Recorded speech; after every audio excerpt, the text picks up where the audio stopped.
Umugoroba mwiza kuri mwese muteze amatwi radio na televiziyo Tuzarutsinda TV ndetse n'Indodo TVN, turabasuhuje mwese aho muherereye ku migabane itandukanye y'isi, twizera ko mumeze neza. Abo bwije tubahaye mwiriwe nabuke tubahaye mwaramutse, tubararikira mu makuru yo mwijoro ry'uyu munsi ku itariki 31 z'ukwezi kwa gatanu umwaka w'ibihumbi 2026. Tudatinze rero reka tubagezeho amwe mu makuru y'ingenzi tugenda twibandaho. Turakubitira mu burasirazuba bwa Repubulika ya Demokarasi ya Kongo, mu gace ka Masisi, aho ni mu ntara ya Kivu y'Amajyaruguru, hakomeje kugenda hagaragara umwuka w'intambara uhuza ingabo za leta ya Kinshasa ndetse n'abafatikanije, bakomeza kugenda bagaba ibitero byinshi ku ihuriro M23 ikorera muri ibyo bice. Amakuru yizewe atugeraho nuko imigwano muri iki cyumweru gishize hagiye haba intambara nyinshi w'ingabo za leta ya Kinshasa ngo zashakisha kwigarurira ibice byinshi bigenzurwa n'iri huriro, bashakisha n'ubundi kubambura ibice byinshi byo muri teritwari ya Masisi. Gusa ntibyaje kubashobokera. Amakuru atugeraho nuko ingabo za M23 zabashije gusubizayo ibitero byinshi byari biremereye, byarimo intwaro ziremereye bya leta ya Kinshasa, babasha kubisubizayo mu bice byinshi bitandukanye. Ndetse haravugwa urupfu rw'umujenerale w'umunyarucuru witwa Mutayomba, n'umwe mu bayobozi ba Nyatura bakoranaga bya hafi n'umutwe wa FDL w'iterabwoba. Rero uyu generale biravuga yuko mu migwano yagiye mu bice byinshi bitandukanye byo muri Masisi yuko yaje kuhasiga ubuzima. Gusa ibijanye n'urupfu rwiwe uko yapfuye nibyo bitaramenyekana, ariko amakuru yizewe arahamya neza yuko uyu generale atakiriho, yuko yaje kugwa mu migwano yagihanganisha abazalendo Inyatura leta ya Kinshasa mu bice bya Masisi, yuko n'ubundi ngo yaje guhitanwa n'intare za Sarambwe bakomeje kugenda bahanganira mu burasirazuba bwa Kongo. Rero amakuru aremeza yuko ibice byinshi leta ya Kinshasa bagiye bayisubiza inyuma, ndetse ko batakaje n'ibiyongozi byinshi bitandukanye. Uretse na General Mutayomba, amakuru aravuga yuko hari undi komanda bataillon waje kuhagwa. Murumva yuko baje gutakaza bikomeye ku ruhande rwa leta ya Kinshasa rukorera mu ntara Kivu y'Amajyaruguru. Rero uko niko byifashe. Amakuru aremeza yuko General Mutayomba yari umwe mu basirikare b'ingwanyi cyane b'umutwe w'Inyatura bakoranaga bya hafi na FDLR, nkuko abasirikare benshi bagwaniye mu bice bya Nord Kivu. Batubwira yuko uyu musirikare yari umwe mu bari bafashe umutwe wa Nyatura, ko yari umusirikare wagwaniraga imbere, akagira n'ingabo ziwe bashoreranaga ku mirongo rugamba. Murumva yuko yari umusirikare w'umugwanyi cyane w'uwo mutwe. Biraza guca intege cyane uyu mutwe w'Inyatura wakoranaga bya hafi na FDL, nkuko uyu musirikare yari umusirikare ngumwe uzi gupanga urugamba. Yari yarahanganye cyane n'ihuriro M23 mu bakoreye biriya bice byinshi baramuzi. Ahantu yaciye yaragwanaga kurenza abandi bose, nkuko yari umusirikare usobanukiwe cyane biriya bice. Ni umunyarucuru wakoreshaga n'ururimi rw'Ikinyarwanda, yahamagaraga intare za Sarambwe akazivuga ati mwitegure ndaza kubatera. Murumva ko yari umusirikare w'umugwanyi cyane. Rero uruhande rwa mutakaje mu by'ukuri baraza gucika intege cyane, nkuko yari umusirikare wafatiye runini. Gusa ibijanye n'urupfu rwiwe ntaco barabivugaho, ariko bamwe mu baturage bahereye muri ibyo bice nibo bemeza yuko ashobora kuba yararangije. Kandi ubundi dukomereze n'andi makuru mu misozi miremire ya Minembwe.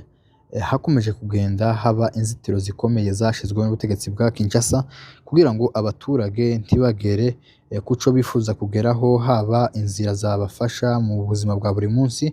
Izo zose zagiye zifungwa n'ubundi na leta ya Kinshasa. Rero ku munsi wa none humvikanye rekodi y'umugabo witwa Kongoro, uvuga yuko ngo ari umujyanama wa Gisegeti, akaba ari uwo mu bwoko bw'Abanyamurenge.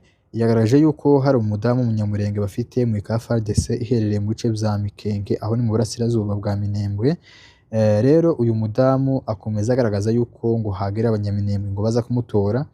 Ni umudamu amaze kuba mukuru, byateje impaka cyane mu baturage benshi bibaza ntese umugore ungana kuriya bamuhaye inzira agataha kurinda aja kuzanwa n'abandi bantu, kandi inzira ayizi ari uwo muri ibyo bice, kuki batamureka ngo yitahane wenyine nkuko ari umuntu ukuze?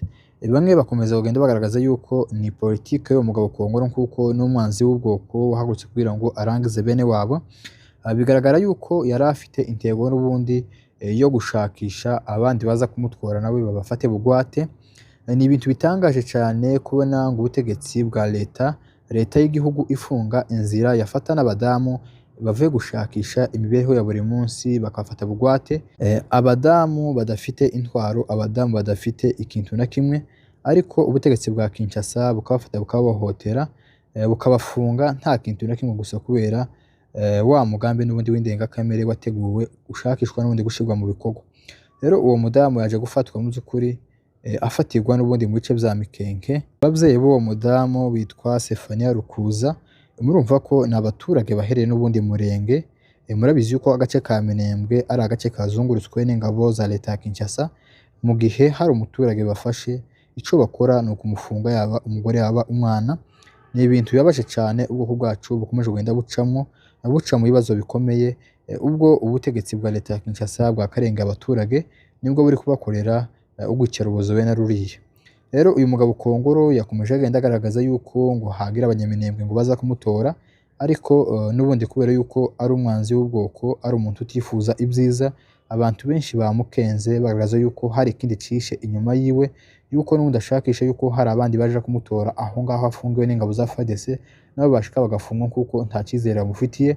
Ari mu bantu bagaragaje yuko kugira ngo Minembwe igotwe kuriya, kugira ngo Minembwe iraswe kuriya, abifitemo uruhare 80%. Rero ibyo avuga byose ntabwo babyizera kuko n'umwanzi kimwe n'abandi bose, kubwira ngo umuntu aje muri adu yaje kuzana undi muntu kandi ari ahantu hafi bo murekura akitahana, ari umuntu mukuru ufite amaguru n'amaboko yo gutahana, biba bisobanuye yuko hari ikindi kibyishi inyuma, ashakisha n'undi gufata n'abandi baje gutwara uwo nguwo uri mu banzi. Uko niko byifashe, ni ibintu bikomeye ubwo bwacu buri gucamo, abantu bose bakwiye kwamagana kuko ni umugambi wakomeye ukomeje gushakishwa n'ubundi buryo washirwa mu bikorwa. Dukomeje n'andi makuru, reka dusimbukire muri Ituri. Muri Ituri mu ntara Kivu y'Amajyaruguru naho hakomeje kugenda hagaragara ibikorwa byibasira abaturage, byica abaturage, bikozwe n'ubundi n'umutwe wa ADF NALU wavuye mu gihugu ca Uganda ugakomereza ibikorwa z'ubwicarubozo mu gace ka Ituri. Twibutse yuko ako gace ka Ituri n'ubundi kagenzurwa n'ingabo za leta ya Kinshasa.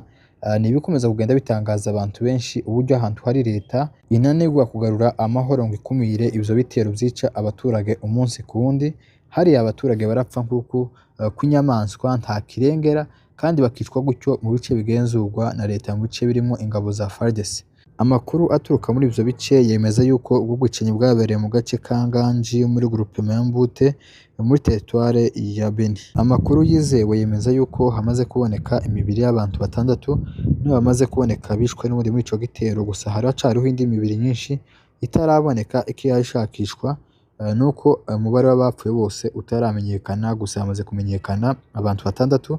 Ni ibintu bitangaje kubona ubutegetsi bwa leta ahantu buri, gusa bugakomeza gufatikanya na FDL, bugafatikanya n'abazalendo, ariko hari indi mitwe y'iterabwoba ikomeje kugenda yica abaturage, kandi leta idafite ubwo bushobozi n'ubundi bwo kubarindira umutekano kuko bikwiriye. Ubundi leta ibishinzwe kurinda abaturage n'ibyabo, mu gihe leta itakirinda abaturage n'ibyabo kugira ntibikiri leta, iba yarataye inshingano zayo. Rero uko niko byifashe, nuko agace ka Ituri gakomeje kugenda kaberamo ubwicanyi bw'indengakamere. Abaturage barapfa buri munsi, nta kirengera nta kivugira, kandi hitwa ko hariho ubutegetsi bwa leta. Rero ngayo nguko, reka amakuru yacu tuyasibukire hano. Amakuru nakagaruka, mukomeze mugire ibihe byiza mwese amuherereye hatandukanye.